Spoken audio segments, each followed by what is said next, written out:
بسم اللہ الرحمن الرحیم۔ پاک پروردگار کے بابرکت نام سے شروع کرتا ہوں جو دلوں کے راز خوب جانتا ہے۔ تمام ناظرین کو روحیل وائس چینل میں دل کی گہرائیوں سے خوش آمدید اور محبتوں بھرا السلام علیکم۔ ناظرین، آج کا ہمارا موضوع حضرت ارمیہ علیہ السلام، قوم بنی اسرائیل اور بخت نصر بادشاہ۔ بنی اسرائیل اللہ پاک کی ایک ایسی نافرمان قوم تھی جن کی طرف اللہ پاک نے سب سے زیادہ نبی پیغمبر بھیجے، مگر یہ قوم ایمان نہیں لائی۔ وقتاً فوقتاً اس قوم پر اللہ تعالیٰ کے عذاب مسلط ہوتے رہے، کبھی آسمانی عذاب کی صورت میں تو کبھی مختلف بادشاہوں کی صورت میں، جنہوں نے اس قوم کو موت کے گھاٹ اتار دیا۔ آج کا ہمارا واقعہ کہ کیسے بخت نصر بادشاہ نے قوم بنی اسرائیل پر حملہ کیا اور ارمیہ علیہ السلام نے کیسے بخت نصر بادشاہ کے دربار میں ان کو اللہ پاک کا پیغام پہنچایا۔ تو آئیے ویڈیو کی جانب بڑھتے ہیں۔ جب حضرت ارمیہ علیہ السلام کو بنی اسرائیل کی طرف بھیجا تو اس وقت ان میں بڑے بڑے حادثات رونما ہو چکے تھے اور وہ نافرمانیوں میں مبتلا ہو چکے تھے، حتیٰ کہ انہوں نے انبیاء علیہ السلام کو بھی قتل کیا۔ تو بخت نصر بادشاہ نے ان کو فتح کرنے کا ارادہ کیا اور اللہ تعالیٰ نے بھی اس کے دل میں ان پر حملہ کرنے کی بات ڈال دی، کیونکہ اللہ تعالیٰ اس کے ذریعے ان سے انتقام لینا چاہتا تھا۔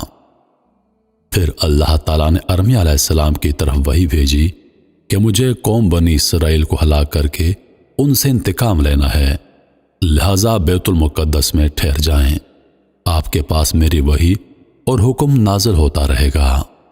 حضرت ارمیہ علیہ السلام کھڑے ہوئے، انہوں نے اپنے کپڑے پھاڑ لیے، اپنے سر پر مٹی ڈال دی اور سجدے میں گر کر کہا، اے پروردگار، میں چاہتا ہوں کہ میری ماں مجھے جنم نہ دیتی، کیونکہ تو نے مجھے بنی اسرائیل کے انبیاء میں آخری بنایا ہے اور بیت المقدس کی بربادی اور بنی اسرائیل کی تباہی میری وجہ سے ہوگی۔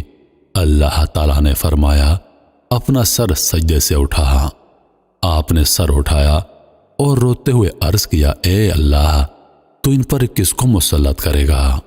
اللہ پاک نے فرمایا، آگ کے پجاریوں کو جو میری سزا سے نہیں ڈریں گے اور میرے ثواب کی امید نہیں رکھیں گے۔ اے ارمیہ، کھڑا ہو اور میری وحی سن، میں تجھے تیری اور بنی اسرائیل کی خبر دیتا ہوں۔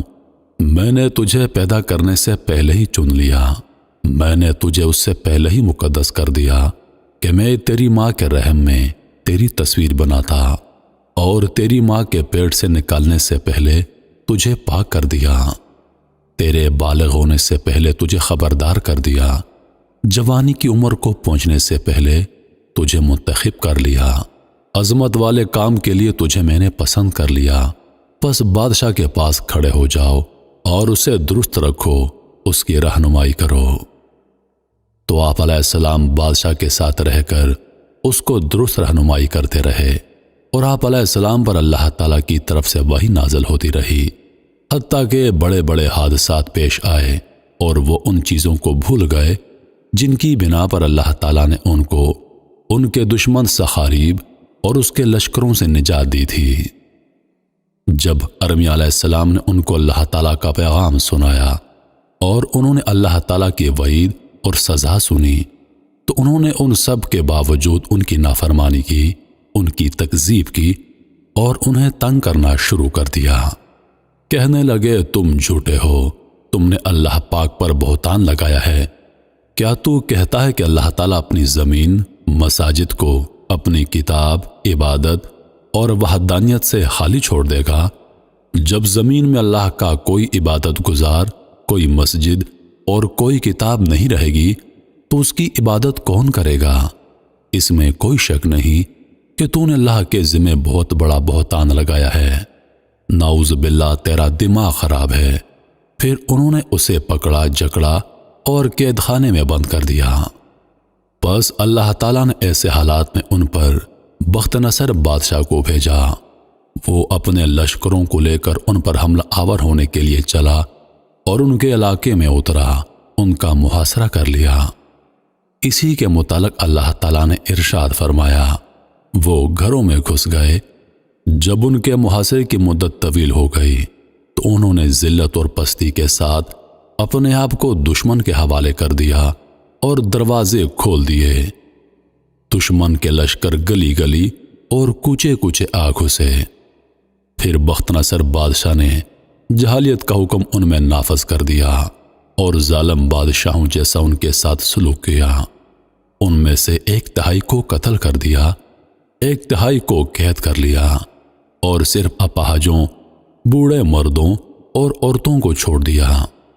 پھر انہوں نے اپنے گھوڑوں کے ساتھ ان کی لاشوں کو روند ڈالا، بیت المقدس کو بھی شہید کر دیا، بچوں کو ہانک کر ساتھ لے گئے اور عورتوں کو ننگا کر کے بازاروں میں لا کر کھڑا کر دیا۔ لڑائی کے قابل لوگوں کو قتل کر دیا، قلعوں کو تباہ و برباد کر دیا، مساجد کو گرا دیا اور تورات کے تمام نسخے جلا دیے۔ جب وہ فارغ ہو کر واپس جانے لگا تو اس نے تمام دولت لوٹ لی اور قیدیوں کو ہانک کر ساتھ لے گیا۔ جب بخت نصر بادشاہ نے یہ سب کچھ کر لیا تو اسے کہا گیا کہ ان کا ایک ساتھی ان کو آنے والے اس قسم کے حالات سے ڈرایا کرتا تھا، تیرے حالات ان کو بتایا کرتا تھا۔ وہ کہتا تھا کہ تو ان کی لڑائی کرنے کے قابل افراد کو قتل کر ڈالے گا، ان کے بچوں کو قید کر لے گا اور ان کی مساجد کو گرا دے گا، ان کے گرجا گھروں کو جلا دے گا۔ لیکن انہوں نے اس شخص کو جھٹلایا، پھر اس پر بہتان لگائے، اسے مارا پیٹ اور بیڑیوں میں جکڑ کر قید خانے میں ڈال دیا۔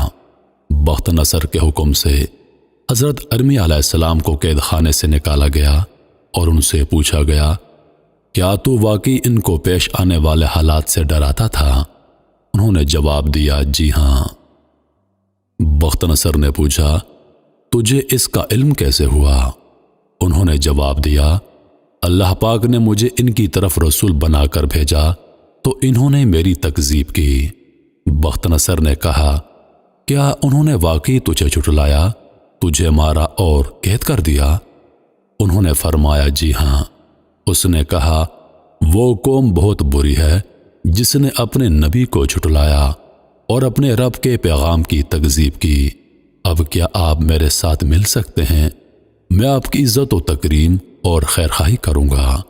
اگر آپ پسند کریں تو میں آپ کو آپ کے علاقے میں چھوڑ آتا ہوں اور آپ کو امان دے دوں گا۔ ارمیہ علیہ السلام نے کہا، میں اس وقت اللہ کی پناہ میں ہوں، جب سے میں اس کی اطاعت اور فرما برداری سے خود نہیں نکلا۔ بنی اسرائیل اگر اس کی اطاعت سے الگ نہ ہوتے تو وہ تجھ سے نہ ڈرتے اور نہ اور کسی سے ڈرتے اور نہ ہی تو ان پر غلبہ حاصل کر سکتا تھا۔ جب بخت نصر بادشاہ نے ارمیہ علیہ السلام کی گفتگو سنی تو انہیں چھوڑ دیا۔